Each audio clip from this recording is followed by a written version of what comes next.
आपने अभी हाल में सिमोन उरांव पर भी फिल्म बनाई एक, जिसका दूरदर्शन से प्रसारण हुआ, और इसके पहले आप रामदयाल मुंडा जी पर भी फिल्म बना चुके हैं। तो इन दो व्यक्तित्व हैं, शख्सियत जो हैं, इनको क्यों ये आकर्षित हुए इन दोनों की ओर? पहले तो बताइए मुंडा जी के बारे में क्या। देखिए, हम लोग का आदिवासी समाज अपने से इतिहास गढ़ने का बहुत कम सोचता है। ये हमको थोड़ा मन में खलता है, दुख लगता है कि हम अपने लोगों को नहीं पहचान पाते हैं। इनसे पहले जयपाल सिंह के ऊपर देखिए ना, कुछ डॉक्यूमेंट नहीं हुआ, जबकि अंबेडकर को देखिए, उनके ऊपर लाखों किताब लिख चुके हैं लोग, उनके ऊपर कितने काम हो रहा है। लेकिन जयपाल सिंह को हम लोग यूं ही छोड़ दिए। तो हम लोग अखड़ा में वैसे ही चर्चा की कि भाई ये जयपाल सिंह को छोड़ दिया गया है, तो मुंडा जी को अगर छोड़ देंगे तो ये भी ऐसे ही खत्म हो जाएंगे। तो इनका जो व्यक्तित्व है, एक तो बुद्धिजीवी पर्सनालिटी के रहे और सांस्कृतिक कर्मी रहे, इसलिए इनको दुनिया में जाना भी जाता है। झारखंड में तो जानते ही हैं लोग, झारखंड आंदोलन के समय इनका क्या महत्व रहा वो सब जानते हैं। अच्छा, आप तो उनके काम को देखने के लिए अमेरिका भी गए, अमेरिका शूट करने के लिए। जैसे उनके बारे में कहा जाता है कि लोग जाते हैं अमेरिका तो अमेरिकी रंग में रंग जाते हैं, लेकिन उनके बारे में कहा जाता है कि वो ऐसे शख्स थे जो अमेरिका गए और अमेरिकियों को झारखंडी रंग में रंगे। तो कुछ जरा वो अनुभव आपके उनके साथियों से जो मुलाकात की, वो जरा हमारे दर्शकों को बताएं। देखिए, क्या चीज़ वहाँ पर अगर कैरोल को देखते हैं, मेरी बेबी कैरोल, उनको अगर देखते हैं, वो कितनी खूबसूरत बांसुरी बजाती है, उससे पता चलता है। और उनके जो फोटोग्राफ्स हैं, उनका जो कल्चरल टीम का फोटोग्राफ्स, वो बहुत खूबसूरत है। मैं लाल पहाड़, खूबसूरत फोटो का हम नहीं कह रहे हैं, खूबसूरत ये कह रहे हैं कि विदेशी महिलाएं लाल पाड़ साड़ी पहन के नाच रही हैं, मुंडा जी ढोल बजा रहे हैं, और भी इनके साथी हैं, जैसे कलकत्ता के उनके साथी है बंगाली दोस्त है, वो नगाड़ा बजा रहे हैं।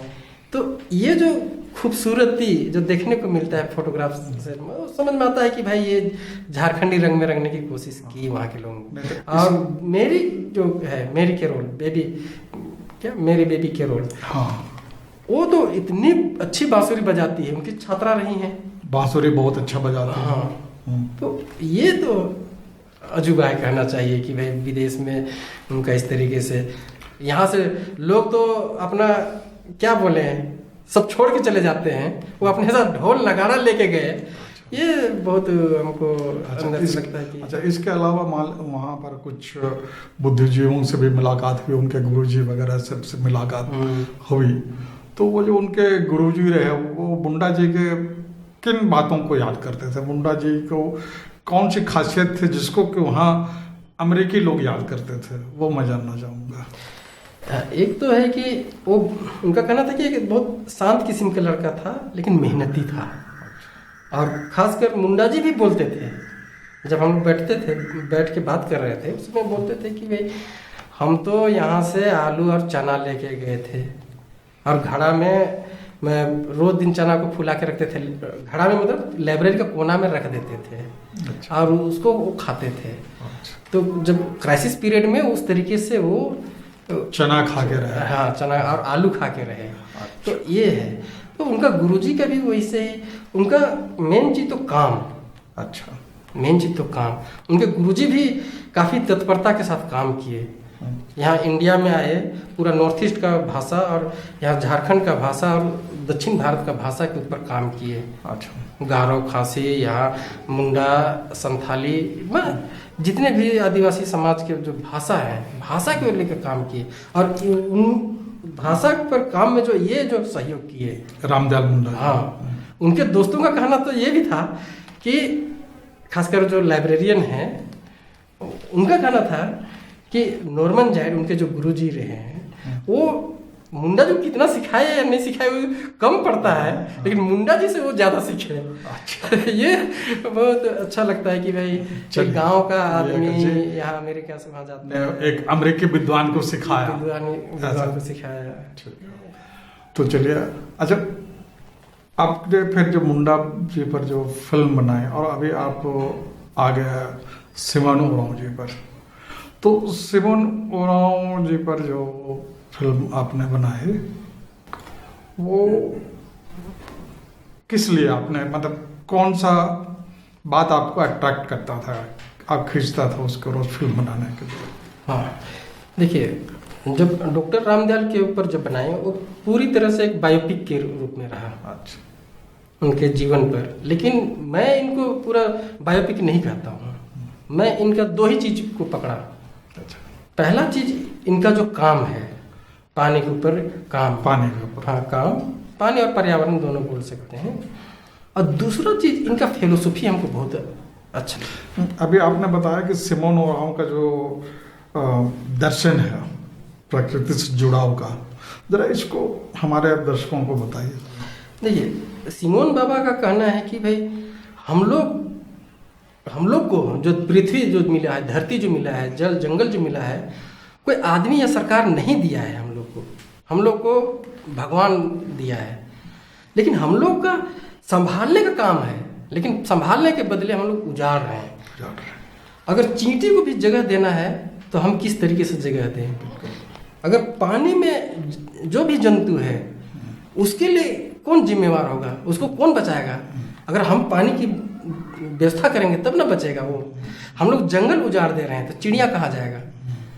उनका कहना है कि भाई हम लोग तो जंगल ही उजाड़ दे रहे हैं, तो वहाँ जो जंगली जानवर हैं या तो चिड़िया है, जो भी है, उसका घर ही हम लोग उजाड़ दे रहे हैं। तो आदमी को एक संरक्षक की भूमिका में रहना चाहिए, ये कहना, ये उनका बहुत और उसको जितनी भी जो हमारी प्रकृति है उसको बचाना चाहिए, संरक्षण करना चाहिए, उसका संवर्धन करना चाहिए।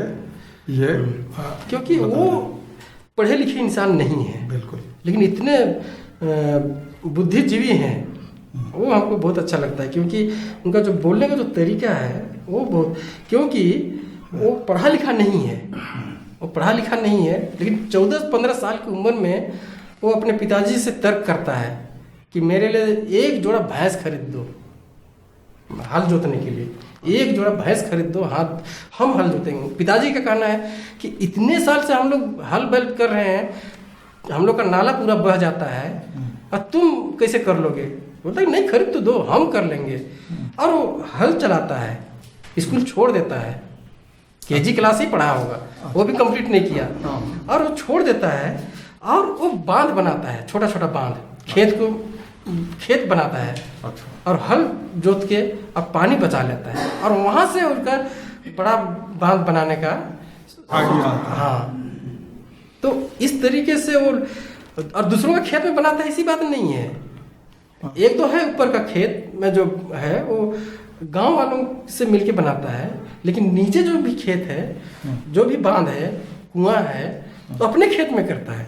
उनका कहना है कि हमको, हम जब मांगते हैं तो दूसरे नहीं देते हैं, तो कहाँ हम दिखाएंगे? हम अपना ही जमीन में बांध, कुआं बनाएंगे तो लोग देखेगा, जब देखेगा इससे फायदा भी होगा, फायदा मिलेगा तो लोग फिर आकर्षित होंगे। तो उन्होंने उधर जो बेड़ों का इलाका है उसमें उन्होंने काफ़ी काम किया है इसके जल संरक्षण पर। तो अब आप ये बताइए कि उनके जो काम है उसको और कहाँ पर लोग सीख रहे हैं या कर रहे हैं, ऐसा कुछ उदाहरण होगा? बाबा का सबसे बड़ा दुख इसी पर है, बाबा सिमोन बाबा का।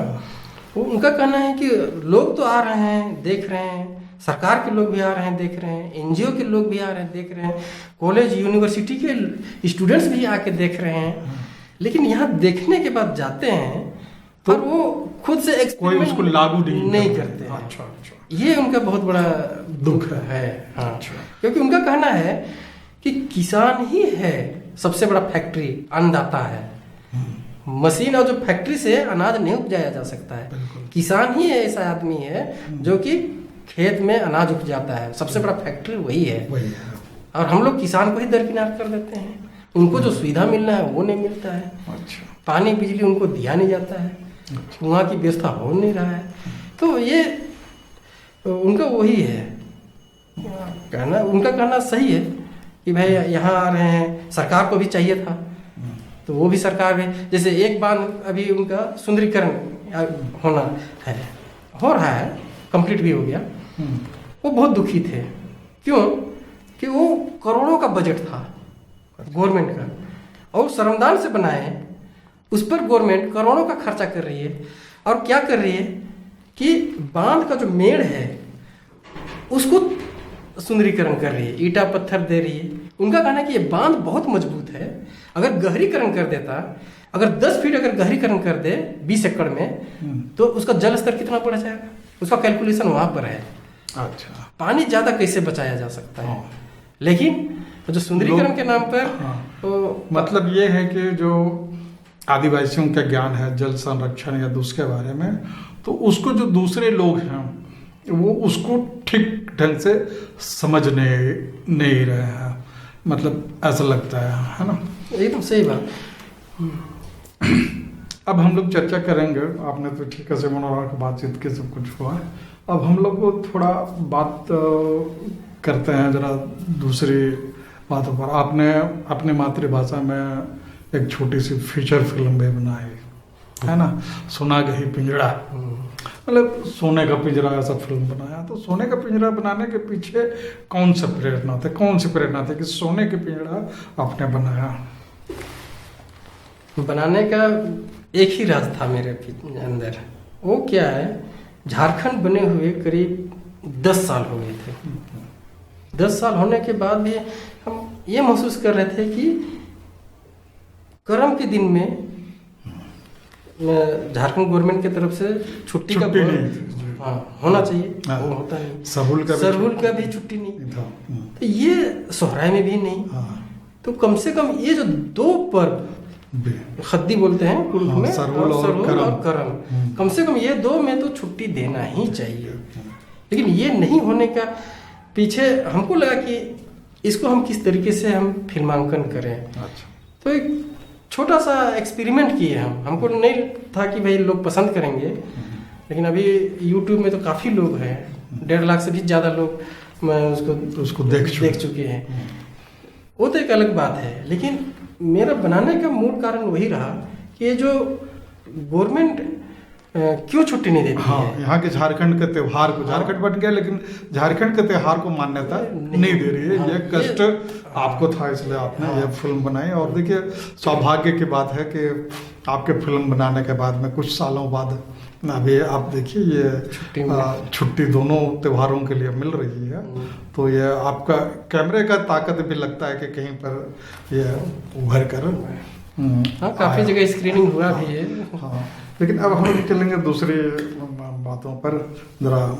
अभी आप देखिए कि ये जो झारखंड में बहुत सारे फिल्में आ रही हैं, और हमारे बच्चे भी, यहाँ के स्थानीय बच्चे भी बहुत सारे फिल्म की पढ़ाई करके आ रहे हैं। लेकिन क्या कारण है कि वो बच्चों को अपनी रोजी रोटी के लिए बाहर जाना पड़ रहा है? ऐसा क्या क्या तकलीफें हैं? देखिए, एक चीज़ तो यहाँ जो लोग सोच के आ रहे हैं, यहाँ पर सुविधा नहीं है। पहला चीज़ सुविधा नहीं है, मतलब स्टूडियो की सुविधा नहीं है। हाँ, सारी चीज़ का मतलब फिल्म इंफ्रास्ट्रक्चर नहीं है। अच्छा। जब हम तो खासकर डॉक्यूमेंट्री बनाते हैं, तो डॉक्यूमेंट्री में तो एक कैमरा से काम चल जाता है। एक कैमरा से काम चल जाता है, एक बेसिक लेपल मैक लगा दिए साउंड के लिए, काम चल जाता है। लेकिन जो फीचर फिल्म बनाते हैं वो तो बहुत तामझाम है, उसका मैनेजमेंट बहुत तगड़ा होना चाहिए। अच्छा। तो ये दोनों में फ़र्क है। शुरुआती दिनों में तो मुझे भी लग रहा था कि मैं ये फिल्म क्यों बना रहा हूँ, किसके लिए बना रहा हूँ। और VHS का ज़माना था, 5-7 साल में वो डाटा ख़त्म होता था। तो हमेशा लगता था कि ये क्या हो रहा है। लेकिन देखते देखते चेंजेस आ गए, अभी डिजिटल एज में आ गए, तो अभी फिल्म बनाने का ऑप्शन बहुत ज़्यादा है। अभी के युवाओं को अच्छा फिल्म बनाने का मौका है। लेकिन खासकर झारखंड में यहाँ पर ये सुविधा नहीं है। और दूसरी बात ये है कि जो भी फिल्में देख रहे हैं, अच्छी फिल्में देखने का मौका भी नहीं मिल रहा है। जो भी देख रहे हैं तो बॉम्बे का फिल्म को बॉम्बे देख की रहे फिल्म हैं देख रहे हैं। और वहाँ का जो देख रहे हैं और वहाँ का नकल कर रहे हैं। जब नकल करते हैं तो फेल हो जाते हैं। बिल्कुल। तो मेरा कहना है कि अपने तरीके से, किस तरीके से अपनी बातों को रखें फिल्म के माध्यम से, अपनी समस्याओं अपनी को, समस्याओं को, अपने मुद्दों को, हाँ। यहाँ की जो लोक संस्कृति है, लोक भाषा है या लोक कथाएं हैं या जो यहाँ के स्थानीय नायक हैं, उस पर भी जैसे फिल्म बनेगी तो शायद वो बेहतर बनेगी। जैसे कि नॉर्थ ईस्ट में बहुत सारे फिल्में बनी हैं। अभी जो फिल्म बनी थी असम में, विलेज रॉक स्टार, तो वो बहुत कम खर्चे में बहुत कम है। तो मैं समझता हूँ कि हमारे लोगों को इस तरह की फिल्मों से भी प्रेरणा लेनी चाहिए। इसके बारे में आप जरा कुछ बताएं। देखिए, इस पर मेरा एक ही चीज़ कहना है कि हम जो फिल्म बनाते हैं या बनाना चाहिए, जब ये जो युवा वर्ग है, रीजनल फिल्म को किस तरीके से अपने दिल में गांठ बांध लें, ये होना चाहिए। जैसे आपने कहा कि रीमा दास का फिल्म जो रॉक विलेज रॉक स्टार, तो उस तरीके से बहुत सारे फिल्में हैं नॉर्थ ईस्ट में, बहुत सारे फिल्में बना रहे हैं और अच्छे अच्छे फिल्म बना रहे हैं। अभी मुझे देखने का मौका मिला, छोटा सा पैकेज देखने को, उसमें लगा कि सही में ये लोग अपना फिल्म, रीजनल फिल्म जो बोलते हैं हम लोग, जो पैरेलल सिनेमा का अगर बात करें तो बॉम्बे का फिल्म और अपना फिल्म कहाँ पर रीजनल फिल्म, हाँ, अलग है, मतलब शुद्ध झारखंडी हाँ, फिल्म हम जिसको कह सकते हैं। हाँ। तो वो है, तो यहाँ पर बनाना चाहिए, अपना तरीके से एक्सपेरिमेंट भी करना चाहिए। हाँ। अभी क्या है यहाँ पर, जैसे फिल्म पॉलिसी की भी बात आती है बीच में, लेकिन उसमें क्या हो रहा है, हमारे लोग फेल हो जा रहे हैं। वो हो क्या रहा है कि प्रपोजल तो दे रहे हैं गवर्नमेंट को, अच्छा, दे रहे हैं, अब गवर्नमेंट पास कर दी, अब इनको बनाने के लिए पैसे नहीं है इनके पास, अच्छा, प्रोड्यूसर नहीं है, तो कैसे बनाएगा। मेरा कहना है कि अगर उस प्रपोजल में अगर मान लिया 50-75% पहले से दे दिया जाता, उसके बाद कंप्लीट होने के बाद देते तो फिल्म कंप्लीट हो जाता। अच्छा, ये तो प्रोसेस को चेंज करना पड़ेगा मेरे हिसाब से, ऐसा लगता है कि भले उनको कुछ एडवांस हाँ। दिया जाए ताकि वो फिल्म का काम शुरू कर सकें। और जब चयन होता है उसमें स्क्रिप्ट को देखे ना, अगर स्क्रिप्ट अच्छी है तो क्यों पास नहीं करेंगे।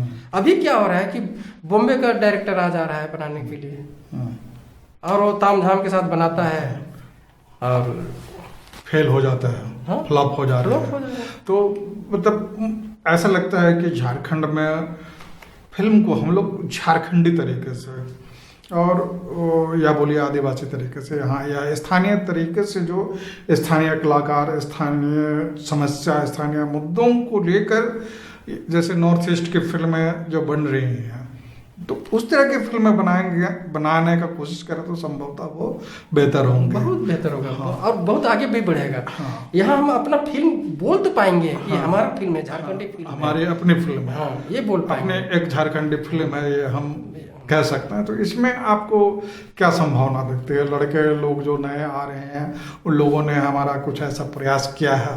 कुछ एक दो उदाहरण, एक दो कुछ लोगों के बारे में कुछ जानकारी हो तो बताएं। खासकर अभी जो FTI पुणे SRFTI से जो पढ़ के निकल रहे हैं, वो लोग काफ़ी मेहनत तो कर रहे हैं, लेकिन अगले 5 साल 7 साल होते होते अगर ये लोग एक ग्रुप बना के अगर बनाएंगे ना तो बहुत अच्छी फिल्म बनाएंगे। खासकर जैसे निरंजन का डिप्लोमा फिल्म, अगर उनका पहाड़ा अगर देखें, अच्छा, या तो उसकी ग्रामर और उसकी जो एल्पा काना जी, तो ये सब बहुत जबरदस्त है। अच्छा, उसी तरीके से रंजीत का भी है, रंजीत उरांव का भी है। तो इस तरीके से लोग कर रहे हैं। एक संथाली लड़का है कृष्णा टुडू, अच्छा, वो कैमरा किया है पुणे से FTI से, अच्छा। लेकिन वो महाराष्ट्र की फिल्मों में बहुत नाम कमाया है। अरे वाह, बहुत सारी फिल्में शूट किया है और काफी नाम है उसका, जो संथाली लड़का है। तो और इसका उसी मतलब तरीके क्या से यहाँ भी जैसे आदरी ठाकुर है, हरेन ठाकुर का जो बेटा है आदरी ठाकुर, वो भी अच्छा कर रहा है। और एक समद है लड़का, डिप्टी का अच्छा। समद लड़का, उसको 2 साल पहले मिफ में, मुंबई इंटरनेशनल फिल्म फेस्टिवल में बेस्ट कैमरा का अवार्ड मिला। अच्छा। झारखंड में कौन जानता है? कोई नहीं जानता है। हाँ। तो है यहाँ काफी क्षमता है, लेकिन इसको हम लोग भी उभार नहीं पा रहे हैं, सरकार की तरफ से भी नहीं हो पा रहा है, कहीं से हो नहीं, तालमेल नहीं बैठ पा रहा है। और जो मीडिया है, हमारा स्थानीय मीडिया को जो थोड़ा साथ देना चाहिए, वो भी कहीं पर मतलब चूक जाते हैं। इसको बताने के लिए जो उतना हमको हाईलाइट करना चाहिए उतना नहीं करते, इसलिए भी लगता है कि वातावरण नहीं बनता। और जो हमारे बच्चे हैं, युवा वर्ग है, खास करके लगता है कि जो मुख्य धारा की जो फिल्में हैं उस पर ज्यादा आकर्षित होते हैं। इसको बदलने के लिए हम लोग क्या कर सकते हैं? सबसे बड़ा दिक्कत वही है कि यहाँ जो युवा वर्ग है वो वैसे ही फिल्म देख रहा है। हाँ। और मनोरंजन के तौर तरीके ही देख रहा है। फिल्म देखने का जो नजरिया है हाँ। वो बदल नहीं पा रहा है। हाँ, तो इसका मतलब क्या है कि हमको दर्शकों के लिए भी वर्कशॉप लगाएं और फिल्म स्क्रीनिंग करें और वहाँ उस पर से बात करें। अच्छा। ये लगातार होना चाहिए। अच्छा। साल में एक बार होना, हाँ। 2 साल में एक बार होने से हाँ। कोई समाधान तो नहीं होगा। आप क्या समझते हैं कि महीने 2 महीने में ऐसा कार्यक्रम कम से हो कम तो साल में कम से कम तो 2 बार तो होना चाहिए। 2 बार, कम से कम 2 बार 3 बार हो जाए तो अच्छी बात है। अच्छा। हर महीना तो संभव नहीं है, लेकिन अगर साल में 2 बार 3 बार हो जाए हाँ। तो अच्छा हम लोग माहौल बदल सकते हैं सकते 3-4 साल में। और उससे क्या होगा कि लोग में समझ बनेगी। अभी क्या हो रहा है, जो ग्लैमर है, हाँ, ग्लैमर के पीछे दौड़ ग्लैमर के पीछे दौड़ रहे हैं, लेकिन उसके पीछे जो उसका सांस्कृतिक सामाजिक महत्व है उसको समझ नहीं पा रहे हैं। तो हमें लगता है कि उसकी सामाजिक सांस्कृतिक महत्व है जो फिल्म के, उसको हम युवाओं को अगर बता सके तो लगता है कि एक छोटा सा उदाहरण हम देंगे। हाँ। जैसे सत्यजीत रे क्यों बना, इसके पीछे जो है एक बाहर का फिल्म मेकर आया था, जा रानियर नाम है, और वो कलकत्ता आया और वो अपना फिल्म बना रहा था यहाँ आके, और सत्यजीत रे उनसे मिलने गए तो बात कर रहे थे आपस में, और बात करने के दरमियान में उनको बोला गया सत्यजीत को कि आप हॉलीवुड की तरह क्यों सोच रहे हैं? अच्छा। आप अपना फिल्म बनाइए ना, अपना फिल्म। तब वो अपना जो स्क्रिप्ट पर काम कर रहा था उसको ये किया। और जॉन रेनियर का फिल्म देखिएगा, द रिवर, वो देखिए, जो घाट है, नदी घाट है, हुगली नदी के घाट में जो लेबर हैं, मजदूर काम करते हैं, हाँ, जहाज से जूट फैक्ट्री, हाँ। तो वहाँ का जो लेबर लोग काम करते हैं, और दीपावली और होली का जो माहौल में जो शूटिंग है, एकदम ट्रेडिशनल शूट, इतना बढ़िया से साउंड, इतना बढ़िया से सारा चीज को शूट किया गया है, वो देखने लायक है। और वहां से जो उस फिल्म को देखिएगा और सत्यजीत रे का फिल्म पत्थर पांचाली देखिएगा तब समझ में आएगा म्यूजिक का। अच्छा। कितना बदल गया वो सत्यजीत रे। तो सत्यजीत रे तब बना। अगर वो अगर बात नहीं करता इस तरीके से भाई कि आप हॉलीवुड की तरह क्यों सोच रहे हैं, आप अपना फिल्म देखिए। बिल्कुल। तो खासकर मैक्सिकन होगा या ऑस्ट्रेलियन फिल्म मेकर, वो लोग भी हॉलीवुड का विपरीत धारा में, वो लोग बोलते हैं कि भाई हॉलीवुड का हम लोग को नकल नहीं करना है। अपना फिल्म कैसे हम बनाए, अपना ताकत क्या है, अपना सब्जेक्ट का ताकत क्या है, उसको तलाशना है। तो इसका मतलब यह हुआ कि हमें यहाँ झारखंडी फिल्म बनाने के लिए जो झारखंड की जो हमारी सांस्कृतिक या सामाजिक जो या ऐतिहासिक जो ताकत है यहाँ की, उसको अगर हम पहचान के उससे संबंधित अगर फिल्म बनाएंगे तो लगता है कि वो ज़्यादा अच्छी फिल्में बन सकती हैं। तो बिजू जी, आप हमारे बीच आए, हमारे साथ स्टूडियो में बहुत अच्छी बातें की और हमारे दर्शकों को अपने अनुभव साझा किए। मैं उम्मीद करता हूँ कि हमारे दर्शकों को यह पसंद आएगा। आप सभी लोगों को बहुत बहुत धन्यवाद।